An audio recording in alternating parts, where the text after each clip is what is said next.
Olá, eu me chamo Samara e sou licenciada em Matemática pela UESB. Hoje eu irei apresentar um trabalho da área de Matemática Aplicada que tem como título Sistemas de Equações Não Lineares e Métodos de Newton, orientado pelo professor Teles Araújo Fernandes.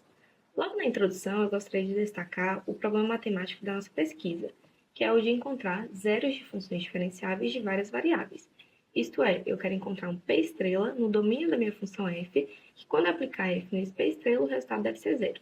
Um caso particular desse problema é o de resolver sistemas de equações não lineares desse tipo. E esses sistemas modelam importantes aplicações. Eu vou citar aqui duas. A primeira, na área da engenharia, é o problema de estabilidade em aeronavegação. E a segunda, na área da física, é o problema da equação do movimento de um pêndulo simples. Bom, mas voltando para o nosso problema matemático, um método muito conhecido para resolver esse tipo de problema é o método de Newton. Ele é descrito a partir desse esquema iterativo, em que minha próxima iterada é dada pela soma entre a iterada atual mais a direção de Newton, que é menos a inversa da matriz jacobiana de f nesse ponto vezes f nesse ponto. A partir disso, nós temos o algoritmo do método de Newton, em que a gente considera f uma função diferenciável, um ponto inicial p0 e um parâmetro epsilon maior que zero. No critério de parada, nós temos que se a norma da f de pk for menor ou igual a epsilon, então nosso algoritmo vai parar. Caso contrário, ele continua resolvendo o sistema linear que determina quem é VK, a direção de Newton, e a gente define PK mais 1 de acordo com o esquema iterativo. Mas o que é que garante que a minha sequência definida pelo método de Newton vai convergir para a solução do problema?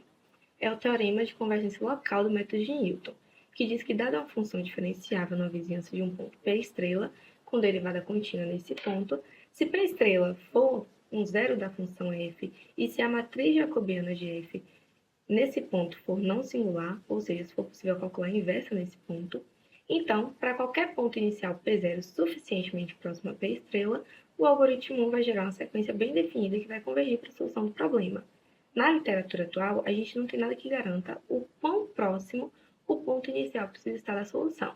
O que se estuda são as bacias de atração do método de Newton, que é a região de convergência em que, dado um ponto, nós vamos analisar para qual solução aquele ponto irá convergir. No nosso trabalho, o que nós fizemos foi determinar, para um exemplo, as bacias de atração, o que não é garantido na literatura atual. Bom, além disso, o método de Newton ele é muito conhecido devido à sua taxa de convergência, que é superlinear, e se nós adicionarmos a hipótese de que a derivada de f Lipschitz contínua na vizinhança de P estrela, a convergência passa a ser quadrática. Nos nossos resultados, nós criamos um exemplo didático que é dado por esse sistema de equações não lineares, onde ele possui duas soluções, P1 estrela igual a 0,1 e P2 estrela igual a 2. Resolver esse sistema é equivalente a encontrar o zero dessa função que é definida a partir desse sistema.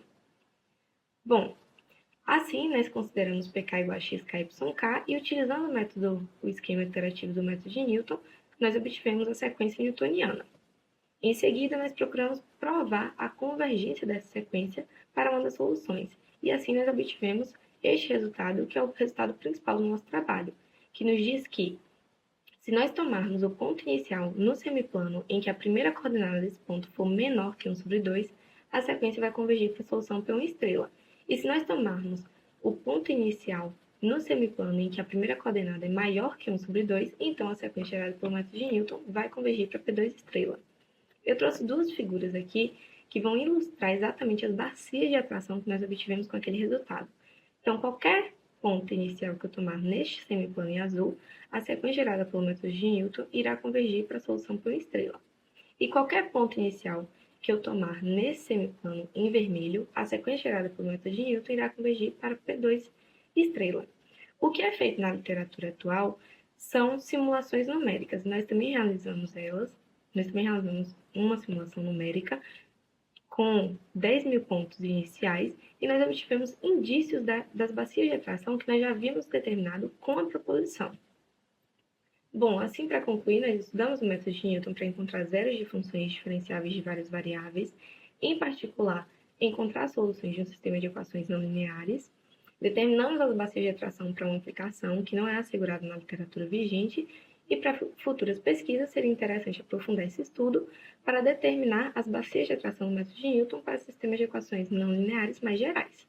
Bom, essas são as referências bibliográficas do nosso trabalho e nós agradecemos pela atenção.